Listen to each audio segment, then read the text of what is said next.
it's always exciting when you have such a high-level Brazilian Jiu-Jitsu practitioner. This man has been a master of the submission in the UFC, and even though a lot of people know what's coming, more often than not, they're unable to stop. Because the knowledge of the Jiu-Jitsu game is truly something that it's hard to replicate when a guy is as good as he is. I mean, he will jump for a triangle. He will jump for an armbar. And as you slam him to the ground, he starts to understand, okay, I'm right where I need you right now. This is when the game starts for him. If he doesn't secure that submission, he gets you where he needs you to be in order to start to really make you drown. It's like going in deep water and getting pulled down over and over again, because every time you think, if I do this, it'll make it better, it just makes it worse. And best of luck trying to find a training partner to simulate this guy in the gym. It can't happen, and it won't happen.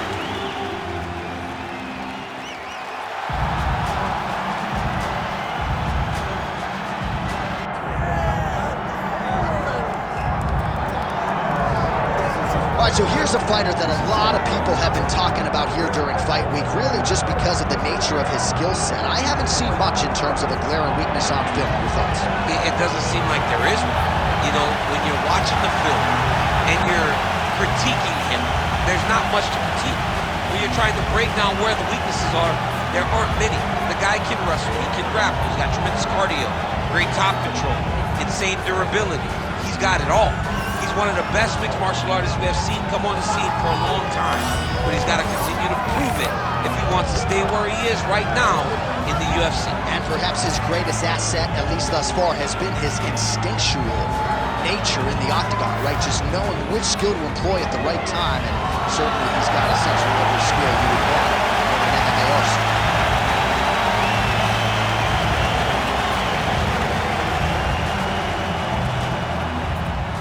And now our tale of the tape for this lightweight fight. All right, now for the official introductions, the veteran voice of the octagon, Bruce Buffer.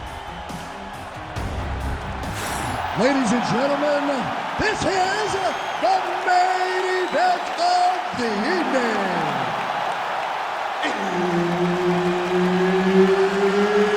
It's time! 5 rounds in the UFC lightweight division. Introducing first, fighting out of the blue corner.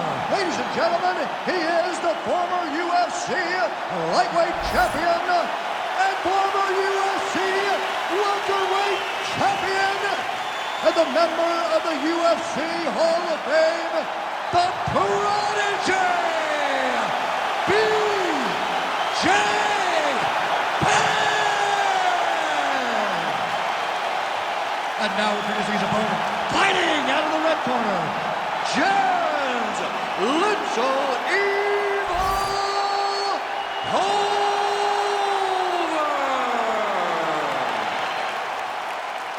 And there's Herb Dean. He will handle the action inside the octagon. Well, it must be a big night if the UFC has descended upon Anaheim, California. Good to have you with us from Honda Center here tonight. We have had so many big championship nights in this building. I remember UFC 214, 3 title fights on the line. A lot to be contested here tonight. When the UFC goes to Anaheim, they make sure they bring big fight cards, 3 title fights at UFC 214. What history are you going to make tonight in this arena where some of those titles have changed hands? Oh, slips to avoid the right. Both fighters. He's looked really bad. Like that! Like that! And how much more can he take? All right, he's in a half guard. Oh, what do we got here? Looks like an arm triangle attempt. Ooh, this could be it. That thing is tight. That arm triangle is deep. Needs to push the arm to the side. Get his head against the mat. Now watch as he goes to the finish. Oh, submission defense on full display there. He said that he was very aware of what this guy brought to the octagon, and it showed in that defense. Oh, he flattens him on his back now.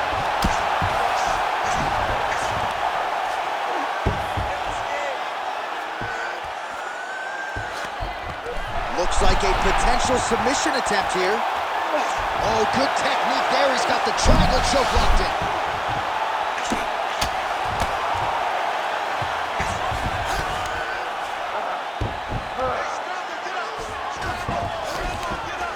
All right, so a grueling battle on the ground, and no surprise, the crowd pops in appreciation as the fighters work their way back to the feet. This is an educated crowd, J.A. They appreciate high-level grappling, and that's exactly what they got in that exchange.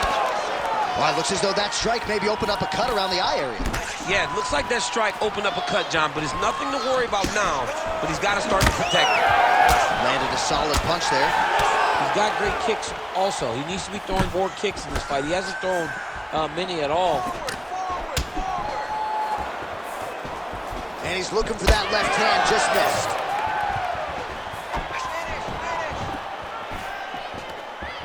Oh, there's the swing and there's the miss by Penn. Nice body shot there. 40. That offering, DC, he is hurt. What a beautiful uppercut. It landed beautifully. Perfect placement on that shot. Oh, nice right hand. So under 30 seconds to go in what has been a pretty entertaining and active first round. Penn's eye is closing up. Power shots landing on both sides. And the chins continue to hold up.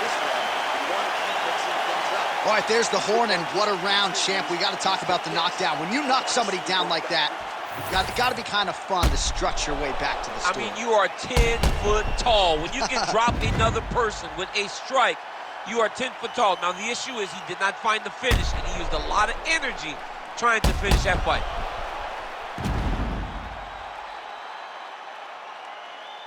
All right, so there's the horn signifying the end of the round. We had a knockdown there, but not a knockout. No, it wasn't a knockout, but you can't take those shots. That big punch landed, and it sat him down. If he gets hit with another one of those, it might be good night, Irene. All right, round two. Well, hard to imagine we would get this late in the fight and have the BJJ practitioner not attack. We might get a stoppage here.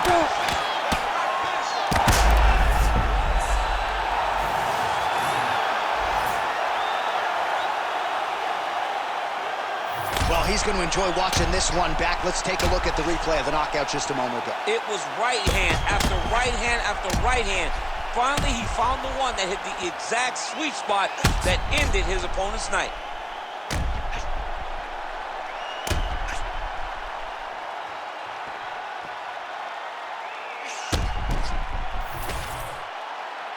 We go back inside the octagon for the official decision. It resides with Bruce Buffer.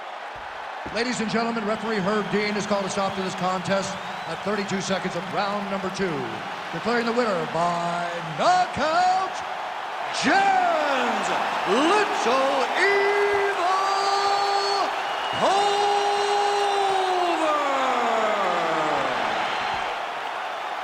Well, there will be no shutting that smile off tonight. The celebration is on as he gets a huge win by knockout tonight. I got to think there are a few better feelings in the world than walking into an octagon and candidly knocking another man out. Yeah, you shut a person's lights off, man. There's nothing.